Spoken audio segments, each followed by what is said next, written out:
પહેલા તો opening the interview and answering the questions. તો પહેલા તો ઇન્ટરવ્યુ છે એ સ્ટાર્ટ થાય અને એના આન્સર છે એ આપીએ, બરાબર છે, જે આપણે આગળના લેક્ચરમાં લર્ન કરેલું હતું. તો એની અંદર છે આપણે મીન્સ કે આપણે જ્યારે ઇન્ટરવ્યુ આપતા હોય અને આપણને ક્વેશ્ચન પૂછવામાં આવે તો ને એવા બધા જે આપણે અવાજ કાઢતા હોય એવા અવાજ કંઈ નહીં કાઢવાના, બરાબર છે, એ એક બેડ ઇફેક્ટ છે. નેક્સ્ટ છે ક્લોઝિંગ ધ ઇન્ટરવ્યુ. હવે ઇન્ટરવ્યુ ક્લોઝ કઈ રીતે થશે?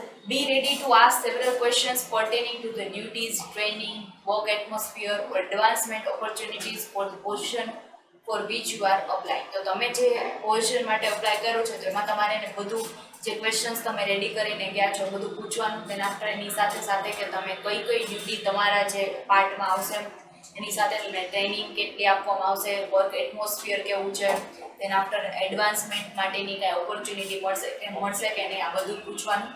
Be sure to ask when they plan to fill the position, when and how you will be notified, and when the start date would be. બરાબર છે, તો તમારે એ પણ એની સાથે પૂછી લેવાનું કે તમે જે પોઝિશન માટે મીન્સ કે પ્લાન કરેલું છે, બરાબર છે, તો એ પોઝિશનની અંદર કઈ રીતે વર્ક કરવાનું છે, દેન આફ્ટર સ્ટાર્ટ ડેટ કઈ છે, ક્યારથી જોઈન કરવાનું છે. Shake hands again with the interviewer and thank them for their time. તો એને છે તમારે ઇન્ટરવ્યુને સાથે છે પહેલાં સ્ટાર્ટિંગમાં જ્યારે તમે હેન્ડશેક કરેલું હોય લાસ્ટમાં પણ હેન્ડશેક કરવાનું અને એના તમારે એ કહેવાનું કે thank you for your time. Restate your interest in the position, leave them with a smile. તમારો પોઝિશન, તમે જે પોઝિશન છો અથવા તમે બેઠા છો તો ઊભા થઈને જાઓ છો, તમારું જે છે પોઝિશનની અંદર તમારું ઇન્ટરેસ્ટ છે એ દેખાવો છો, તેના આફ્ટર તમારે જે સ્માઇલથી જે ત્યાંથી છે લીવ કરવાનું છે. આફ્ટર ધ ઇન્ટરવ્યુ પછી શું? Evaluate how the interview vent and make the notes. તમારે જે ઇન્ટરવ્યુ પૂરું થઈ જાય પછી એક ઇવેલ્યુએશન કરવાનું કે કઈ ટાઈપનું તમે ઇન્ટરવ્યુ આપેલું છે, કઈ મિસ્ટેક કરેલી છે, કઈ વસ્તુના પ્રોપર આન્સર છે, એના આફ્ટર નોટ્સ બનાવવાની. Weigh the pros and cons of position and decide if you are still interested. તમારે બધા પ્રોઝ અને કોન્સ મીન્સ કે એડવાન્ટેજ અને ડિસએડવાન્ટેજ બધું જોઈ લેવાનું. તેના આફ્ટર ડિસાઇડ કરવાનું કે તમે જે હજી આ પોસ્ટ માટે ઇન્ટરેસ્ટેડ છો કે નહીં, તમારો ઇન્ટરેસ્ટ છે કે નહીં. Complete any follow up instruction they might have given you. Example sending transcript. તો તમારે છે એને જે ઇન્સ્ટ્રક્શન આપેલું હોય, જેમ કે તમને એમ કીધેલું હોય કે તમારા ડોક્યુમેન્ટ્સ છે, તમારા જે અચીવમેન્ટ્સ છે, તમે જે વસ્તુ એને ડિસ્ક્રાઇબ કરેલી હોય, એના સર્ટિફિકેટ્સ હોય, ટ્રાન્સક્રિપ્ટ છે, બધી વસ્તુ કે તમારે એને એ ઇન્સ્ટ્રક્શનને ફોલો કરી અને મોકલવાની છે. Send a hand return or type thank you card or letter to let them know you appreciate their time, hospitality and learning more about the employer. અને તમારે છે એને hand return thank you card અથવા તો તમે કોઈ purchase કરીને card છે મોકલવાનું છે, જેનાથી એને એવું લાગે કે તમે એના ટાઈમની વેલ્યુ કરો છો, તમારે ખૂબ એના હોસ્પિટાલિટી અથવા તો એની જે તમારા તરફની જે સર્વિસ છે એ તમને ગમેલી છે, તેના આફ્ટર તમે વધારે ને વધારે એમ્પ્લોયરનું છે એ જાણવા માંગો છો, બરાબર છે. આ બધું છે એ તમારે આફ્ટર ઇન્ટરવ્યૂ કરવાનું છે. Then after appearance, તમારો દેખાવ કેવો હોવો જોઈએ. This does depends on what the company does. આ તમારો દેખાવ છે એ કેના ઉપર ડિપેન્ડ હોય કે તમે કઈ કંપનીની અંદર અપ્લાય કરો છો, બરાબર છે. કંપની જે કંપનીની અંદર અપ્લાય કરતા હોય એ કંપની પ્રમાણે તમારે તમારો દેખાવ છે એ નક્કી કરવાનો છે. ફોર એક્ઝામ્પલ કે તમે ઇન્ટરવ્યૂ પાસે જાઓ છો અને જે છે એ બિલ્ડિંગ સુપરવાઇઝિંગનું ઇન્ટરવ્યૂ આપવા જાઓ છો, તો એના માટે તમારે કંઈ સૂટ ને ટાઈ ને એવી કોઈ રિક્વાયરમેન્ટ નથી. નોર્મલ કપડાં તમે પહેરીને જાઓ તો પણ છે તમે એના માટે પ્રોપર છો. બટ જે ફોર્મલ ઇન્ટરવ્યૂઝ આપવાના હોય છે, સ્પેશિયલ ઓફિસ ઇન્ટરવ્યૂઝ, તો એના માટે તમારે સૂટ ટાઈ ને બધું છે એ પ્રોપર પહેરી જવું પડે, બરાબર છે. જેના માટે કલર્સ છે કેવા બહુ મીન્સ કે યલો ને પિંક ને એવા ટાઈપના કલર ન હોવા જોઈએ. કલર્સ કેવા હોવા જોઈએ તો કે બ્લેક, નેવી બ્લુ, બરાબર છે, તેના આફ્ટર ગ્રે, આ ટાઈપના કલર્સ છે એ બધા પ્રોપર છે આ ઇન્ટરવ્યૂઝ માટે. Make sure your hair, moustache and or beard are well trimmed. Means કે તમારા વાળ છે, તમારી દાઢી છે, બધું બિયર્ડ અને બધું છે પ્રોપર હોવું જોઈએ, બરાબર છે, જ્યારે તમે જાઓ છો. Clean your finger nails and clean your glasses. તમારા જે નેલ્સ છે એની અંદર જે કચરો હોય બધો કાઢી નાખવાનો. તમારા જે ચશ્મા હોય, ગ્લાસીસ પહેરીને જાઓ છો એ બધા પ્રોપર એકદમ ક્લીન હોવા જોઈએ. Make sure your shoes are polish. તમે જે શૂઝ પહેરીને જાઓ છો એ પોલિશ્ડ હોવા જોઈએ. Hair, make sure whatever it is like it is tidy and the interviewer can see your face. If long tie it back. તમે મીન્સ કે વાળ એવી રીતે રાખેલા હોય જેનાથી તમારો ફેસ પ્રોપર ન દેખાતો હોય તો એ એક પ્રોપર મેથડ નથી. તો તમારે એવી રીતે હેરને ટાઈ કરવાના છે કે જેનાથી તમારો ફેસ પ્રોપર દેખાઈ શકે. Nails, make sure your nails are clean and short or if a woman appropriate in a length and style. તો તમારે છે એ તમારા એઝ અ મેન તમારા નેલ છે એ શોર્ટ હોવા જોઈએ, તેના આફ્ટર ક્લીન હોવા જોઈએ, અને વુમેન છે તો એ અપ્રોપ્રિએટ લેન્થ હોવી જોઈએ નેલની, બરાબર છે. Body perfume. It is essential to both or shower on morning to so you fresh and clean with washed hair. તો તમારે washed hair થી જવાનું છે, ક્લીન એકદમ ફ્રેશનેસ સામેવાળાને પણ ફીલ થાય એવી રીતે તમારે જવાનું છે.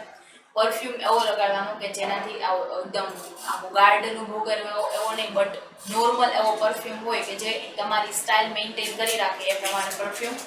Jewellery, go again for smart and conservative. તો તમારે છે એકદમ સ્માર્ટ લાગે એવી જ્વેલરી પહેરવાની, જેમ કે તમે એવી પ્રોપર વોચ પહેરો છો અથવા તો કોઈ એવું બ્રેસલેટ પહેરો છો કે જે એકદમ ઓફિસના કપડાની અંદર આવતું હોય એ ટાઈપનું પહેરવાનું છે. Lipstick should be gentle rather than a bright shade. Bright છે જેમ કે તમે ઓરેન્જ કલર, એકદમ જે લાઇટ રેડ હોય એવા ટાઈપના કલર્સ છે એ બધા અવોઇડ કરવાના. એની જગ્યાએ બ્રાઉન કલર છે અથવા તો જે એકદમ ડાર્ક જે કલર્સ હોય એ બધા કલર્સ છે એ તમારે પ્રિફરેબલ છે. જેન્ટલ કલર્સ હોવા જોઈએ બધા. શૂઝ કેવા હોવા જોઈએ? Keep heels low and also make sure if the shoes are new you have worn them a little so you don't walk funny in the interview. તમારા શૂઝ નવા છે તો તમારે ફની ટાઈપ ચાલવા નથી કે જેનાથી સામેવાળાને ખબર પડે કે તમારા શૂઝ નવા છે. અથવા તો તમારી જે હિલ્સ છે એ કેવી હોવી જોઈએ? તો ઓછી હિલ્સના ચપ્પલ પહેરવાના છે તમારે.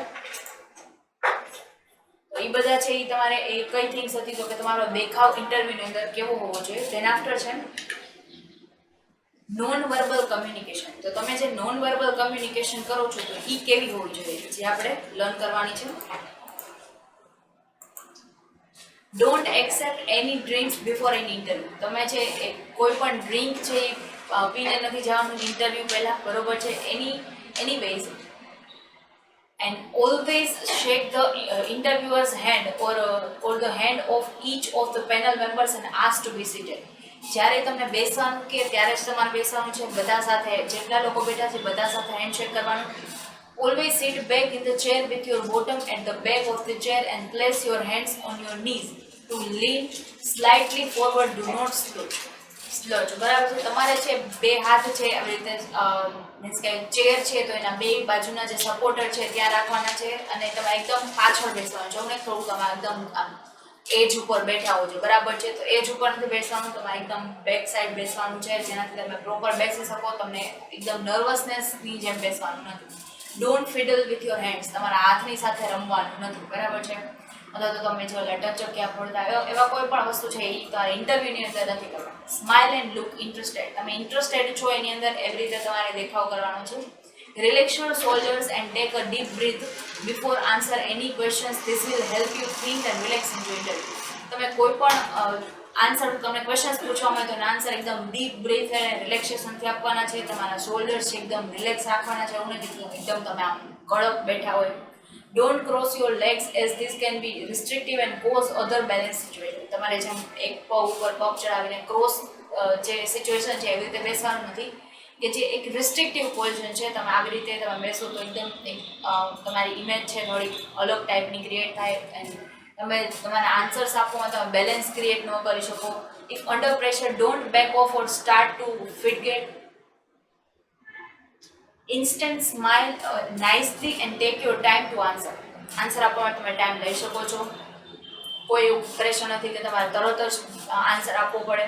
Before the interview if you have a time to go the toilet and jump up and down for a few seconds. તો તમારે છે એકદમ મીન્સ કે કોઈ એવી જગ્યાએ જઈને તમારે છે થોડીક વાર કૂદકા મારવાના જેનાથી તમે છે રિલેક્સ ફીલ કરી શકો ઇન્ટરવ્યૂ પહેલાં. Always thank the interview before you leave. અને તમે ત્યાંથી જાઓ છો ત્યારે એને તમારે થેન્ક યુ કહેવાનું છે. એ નોન વર્બલ કમ્યુનિકેશન મીન્સ કે તમારે કાંઈ બોલવાની કે રિટર્ન કમ્યુનિકેશન નથી. નોન વર્બલ કે જે તમારા દેખાવ, તમારા હેર, તમારા જે મીન્સ કે બોડી જે સ્ટ્રક્ચર્સ છે અને જે બોડી રિલેટેડ જેટલી પણ તમારી તમે જે પણ એક્શન્સ કરો છો એના related non verbal communication. Next છે અપ્રોચ ડઝ મેટર. કઈ અપ્રોચ છે જે મેટર કરે. listen to what the question is, listen to what the interviewer is saying carefully. તમને જે ક્વેશ્ચન પૂછવામાં આવે એકદમ તમારે ક્વેશ્ચન કેરફુલી સાંભળવાનો છે અને શું ક્વેશ્ચન છે એ પણ સાંભળવાનું છે. Look enthusiastic but don't get emotional. તમારે એકદમ ઉત્સાહી દેખાવાનું છે બટ ઇમોશનલ નહીં, પ્રેક્ટિકલ બધી થિંગ છે એ વિચારવાની છે, ઇમોશનલ નથી દેખાવાનું. Don't get distracted. Focus on the interviewer asking the question and then look down if you need to think before looking up again at the interviewer when answering the question. તમારે distract નથી થવાનું. જેમ કે interior છે તો તમે પંખા સામે જોવો છો ઓર તમે એસી સામે જોવો છો, તો એના કર્ટેન્સ છે એના સામે જોવો છો, એવું નથી કરવાનું. તમારે ડિસ્ટ્રેક્ટેડ નથી થવાનું. ફોકસ કે ના ઇન્ટરવ્યૂ ઉપર હોવું જોઈએ. તેના આફ્ટર તમારે નીચું જોવું પડે છે તો ઇટ્સ ઓકે, બટ તમારે જે છે આન્સર આપતા પહેલા તમારે છે એ શું કરવાનું, તો આન્સર આપો ત્યારે તમારું આન્સર આપતા ટાઈમે તમારું ધ્યાન છે ઇન્ટરવ્યૂ જે લેતા હોય છે અને આન્સર આપતા હોય એની સામે હોવું જોઈએ. What to do if you get stuck? If you miss the questions asked for it to be said again. તમને કોઈ ક્વેશ્ચન્સ છે એ પૂછતા હોય ત્યારે તમે મિસ કરી દીધો તો તમારે પાછું પૂછવાનું કે ક્વેશ્ચન શું છે અને ક્લેરિફાય કરવાનું કે ક્વેશ્ચન શું છે, તેના આફ્ટર આન્સર આપવાનો છે. Look like you are enjoying the interview but don't crack wise jokes or act ridiculously. તમારે એવું બતાવવાનું કે તમે આ જે ઇન્ટરવ્યૂ ચાલે છે એની અંદર તમે ઇન્ટરેસ્ટેડ હોય, એવું નહીં કે એના ઉપરથી તો તમે એન્જોય કરો છો ઇન્ટરવ્યૂને, બરાબર છે, એવું નથી બતાવવાનું. તમારે જોક ક્રેક કરવાના અથવા તો તમે જોક્સ કરો છો, તમે હસો છો, એવા એક્ટ રિડિક્યુલસ એક્ટ જે છે એવા કાંઈ એક્ટ નથી કરવાના, તમે એન્જોય કરો છો એ બતાવવા માટે. Never ever say negative things about the company or previous employers. This will backfire. તમે જે પોસ્ટ ઉપર છે એના માટે જાઓ છો તો એના પહેલા જે લોકો વર્ક કરતા હતા એની ઉપર, બરાબર છે, તો તમારે એના વિશે કાંઈ ખરાબ નથી બોલવાનું. કંપની વિશે કોઈ વસ્તુ નેગેટિવ ન આવી જોઈએ, એમ્પ્લોયર છે એના વિશે કોઈ નેગેટિવિટી ન આવી જોઈએ. બધી જ વસ્તુ છે એ તમારે પોઝિટિવ વેની અંદર લેવાનું, અથવા તો પ્રીવિયસલી જે છે એના તમારે કમ્પેરિઝન નથી કરવાનું, તમારી વિશે જ બોલવાનું છે, બરાબર છે. આ બધી અપ્રોચીસ છે કે જે તમારા ઇન્ટરવ્યુની અંદર મેટર કરે. નેક્સ્ટ છે ક્વોલિટીઝ. તો એમ્પ્લોયની અંદર કઈ કઈ ક્વોલિટીઝ હોવી જોઈએ? Qualities employers evaluate during the interview. Interview દરમિયાન જે ક્વોલિટીઝ છે કે જે એમ્પ્લોયર ફાઇન્ડ આઉટ કરતો ઇવેલ્યુએટ કરતો એ કઈ કઈ છે? Self concept, self confidence, goal setting, realistic assessment of strengths and limitations. તો આપણે સેલ્ફ કન્સેપ્ટ મીન્સ કે પોતાના જે સેલ્ફના જે એકચ્યુઅલી આપણે જે પ્રમાણે બિહેવ કરતા હોય, આપણે રિયલી જે છે એવું નહીં કે અત્યારે તમે અલગ છો, જોબ જ્યારે મળી જાય એના પછી અલગ છો. કોન્ફિડન્સ, સેલ્ફ કોન્ફિડન્સ તમારો જો કોઈ પણ આન્સર આપો છો એવું નહીં કે તમે એને પૂછતા હોય એમ આન્સર આપો, સેલ્ફ કોન્ફિડન્સથી આપવાનો છે. ગોલ છે એ તમારા ક્લિયર હોવા જોઈએ અને રિયલિસ્ટિક અસેસમેન્ટ અને તમારી સ્ટ્રેન્થ છે એ પણ તમારી ડિસાઇડેડ હોવી જોઈએ. તમારે તમારી સ્ટ્રેન્થ ખબર હોવી જોઈએ, લિમિટેશન્સ ખબર હોવી જોઈએ. Mature behaviour and judgement. તમારે બિહેવિયર છે મેચ્યોરલી કરવાનો છો ને કે કોઈ પણ વસ્તુ તમે કાંઈ એવું થાય છે તો તમે હસો છો, કાંઈ એવું કોઈ વસ્તુ છે એવી જે તમારી મેચ્યોરિટી ન બતાવી કોઈ બિહેવિયર નથી કરવાનું. જજમેન્ટલ રાખવાનું. કોઈ પણ વસ્તુ છે આ ક્વેશ્ચન પૂછવામાં આવે તો એ તમારી પાસેનો આન્સર નથી તો જજમેન્ટલી આન્સર આપવાનું છે. Communication skills, the ability to interact with the others and the ability to listen actively. તમારી કમ્યુનિકેશન સ્કિલ કેવી છે, તમે કયા ટાઈપની લેંગ્વેજ યુઝ કરો છો, તમે કેમ બોલો છો, તેના આફ્ટર તમારી બીજા સાથે ઇન્ટરેક્ટ કરવાની એબિલિટી કેવી છે અને તમે બીજા જે છે ક્વેશ્ચન પૂછે છે, જે કોઈ બોલે છે એને સાંભળવું, એક્ટિવલી સાંભળવાની એબિલિટી કેવી છે, એ બધું ચેક કરવામાં આવશે. Leadership potential often ડેમોન્સ્ટ્રેટેડ in extra curricular activity and on the job. તો તમે જોબ ઉપર જ્યારે જાઓ ત્યારે પણ તમારું એક ઇન્ટરવ્યૂની માનો કે કોઈ એક્ટિવિટી કરવામાં આવે છે, જેમ કે તમારું લીડરશિપ ચેક કરવામાં આવે કે તમે કેટલા લોકોને હેન્ડલ કરી શકો છો, તો એ લીડરશિપ સ્કિલ કેવી છે. Personality, enthusiasm, poise, cheerfulness, flexibility, sense of humour, આ બધું જ તમારું પ્રોપર હોવું જોઈએ. તમારી પર્સનાલિટી પ્રોપર હોવી જોઈએ, ઉત્સાહ હોવો જોઈએ, બરાબર છે, એકદમ ચીયરફુલી આન્સર આપવાનો છે. Patterns of accomplishment. તમે જે ગોલ અચીવ કરવા માંગો છો, પ્રીવિયસલી અચીવ કરેલા છે તો એની પેટર્ન શું છે અથવા તમે કઈ પેટર્નથી ચાલશો એ તમારે કહેવાનું છે. Problem solving and analytical abilities. તમે કોઈ પણ પ્રોબ્લેમ અચાનકના અરાઇઝ થાય છે અથવા તો પ્લાન એવા કોઈ પ્રોબ્લેમ છે તો એને કઈ રીતે સોલ્વ કરી શકશો, એનાલિસિસ કેવું છે તમારું, એની એબિલિટીઝ.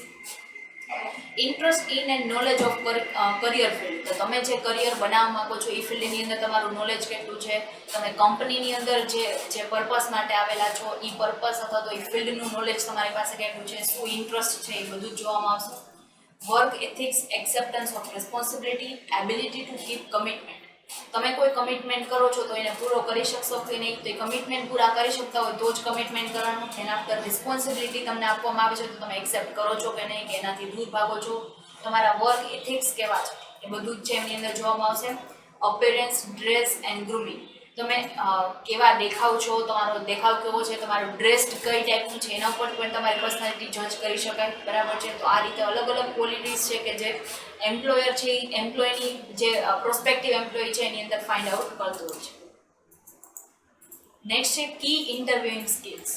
તો અલગ અલગ સ્કિલ્સ છે આપણને આપવામાં આવી છે જે ઇન્ટરવ્યૂ માટે આપણે જનરલી ઇન્ટરવ્યૂ આપતા હોય ત્યારે જે સ્કિલ્સ છે એની રિક્વાયરમેન્ટ હોય છે. ડ્રેસ ટુ ઇમ્પ્રેસ, તો તમે છે એવો ડ્રેસ પહેરો કે જેનાથી તમે સામેવાળાને ઇમ્પ્રેસ કરી શકો. જેમ કે તમે કોઈ છે અને જે જગ્યાએ જાઓ છો એ જગ્યાએ સુટેબલ ડ્રેસ પહેરવાનું, જેનાથી તમે એ વસ્તુ છે એને ઇન્ટરવ્યૂ એક આપણે કહી શકીએ કે first impression is the last impression, તો ડ્રેસ એ ફર્સ્ટ ઇમ્પ્રેશન છે. એક્ટિવ કમ્યુનિકેશન, સામેવાળા વ્યક્તિ કાંઈ પૂછે છે તો સાંભળવાનું, તેના આફ્ટર કોઈ વસ્તુ છે ક્વેશ્ચન્સ છે પ્રોપરલી સાંભળવાના. કમ્યુનિકેશન તમારે કન્ટિન્યુઅસ કરવાની છે, એવું નહીં કે તમે વચ્ચે છે થોડો પોઝ લઈ લો, આન્સર આપવા ટાઈમે તમે પોઝ લ્યો છો થોડો એ ઓકે છે, બટ તમે 15-20 મિનિટનો પોઝ લ્યો છો. એક્ટિવ કમ્યુનિકેશન કરવાનું છે, એક્ટિવલી પાર્ટિસિપેટ કરવાનું છે. રિસર્ચ તો ઓર્ગેનાઇઝેશન, તો ઇન્ટરવ્યૂમાં જતા પહેલાં તમારે ઓર્ગેનાઇઝેશનનું રિસર્ચ કરવાનું, એના ગોલ, એના મિશન, એની સર્વિસીસ, પ્રોડક્ટ, એમ્પ્લોય પોઝિશન અને બધું જ છે રિસર્ચ કરીને જવાનું, જેનાથી તમે કોઈ પણ વસ્તુ તમને કંપની વિશે પૂછવામાં આવે તો તમને ખ્યાલ હોય. Master the art of story telling, તમે કોઈ પણ વસ્તુ છે એના એક્ઝામ્પલથી તમારે સમજાવવું છે અથવા તો કોઈ વસ્તુ છે એ સ્ટોરીથી સમજાવી છે, તમે સ્ટોરી ટેલિંગ કરો છો તો એ આર્ટ છે એની અંદર તમે માસ્ટર હો તો જ તમારી વસ્તુ કરવાની, એની અંદર તમે માસ્ટર હોવા જોઈએ. Let other speaks for you, બીજા લોકો છે એને કાંઈ તમને કેવું છે તેવું નહીં, તમે એની વાત કાપીને આગળ વધી જાઓ છો. તમારે એને બોલવા દેવાના, એની વસ્તુ છે એ તમારે સાંભળવાની. બરાબર છે. બીજા લોકોને બોલવાનો મોકો આપવાનો. ઓવરકમિંગ ઓબ્જેક્શન્સ, કોઈ વસ્તુ છે એને તમે એનાથી અગેન્સ્ટ છો અથવા તો તમે કોઈ વસ્તુ છે તમને નથી ગમતી, તો એ ઓવરકમિંગ એ રીતે કરવાનું કે સામેવાળાને એવું લાગે તમે વસ્તુની અગેન્સ્ટ છો. બરાબર છે. એ રીતે એને સમજાવવાનું છે. તો આ રીતે તમારે એને ઓવરકમિંગ ઓબ્જેક્શન્સ જે તમને થાય છે એને ઓવરકમ કરવાના છે. અથવા તો ઓબ્જેક્શન મીન્સ કે રિજેક્શન નથી, બટ ઓબ્જેક્શન તમને કોઈ વસ્તુ છે એ વસ્તુ એની અંદર તમને ઇન્ટરેસ્ટ નથી અને એ જોબની અંદર કરવામાં આવે તો તમે એ પણ વસ્તુ છે ત્યાં એને ડિસ્ક્રાઇબ કરી શકો છો. બરાબર છે. અથવા તો તમે કોઈ વસ્તુ છે તમને એમ કહેવામાં આવે કે એક્સપિરિયન્સ કેટલો છે, તો એવું નહીં કે તમને કાંઈ એક્સપિરિયન્સ નથી, તમે ફ્રેશર છો, સ્ટીલ તમે શું કરો કે તમને એમ કહી દો કે મારો 3-4 વર્ષનો એક્સપિરિયન્સ છે. તમારે જે ઓબ્જેક્શન્સ છે એને ઓવરકમિંગ કરવાના, કે જે મીન્સ કે એક્સપિરિયન્સ નથી તો એ તમારો વન ટાઈપ ઓફ ઓબ્જેક્શન તો તમારે એને ઓવરકમ કરવાનો. હા નથી, you don't have any experience. Projecting your personality, તમારી પર્સનાલિટી છે એ પ્રોજેક્ટિંગ કરવા મીન્સ કે તમને કઈ વસ્તુની અંદર તમારી માસ્ટર્સ, તમે કઈ વસ્તુની અંદર માસ્ટર છો, તમે કેવા પાસ્ટની અંદર અચીવમેન્ટ મેળવેલા છે, તમે કેટલા આ જોબ માટે પરફેક્ટ છો, કઈ વસ્તુ છે તમે કન્ટ્રીબ્યુટ કરશો કે જેનાથી કંપનીને ગ્રોથ મળી શકશે, આ બધું જ છે તમારે એની અંદર પ્રોજેક્ટ મીન્સ કે પ્રેઝન્ટ કરવાનું છે. બરાબર છે. અને જે નેક્સ્ટ ટોપિક છે જે આપણે નેક્સ્ટ લેક્ચરની અંદર ડિસ્કસ કરશું. Thank you.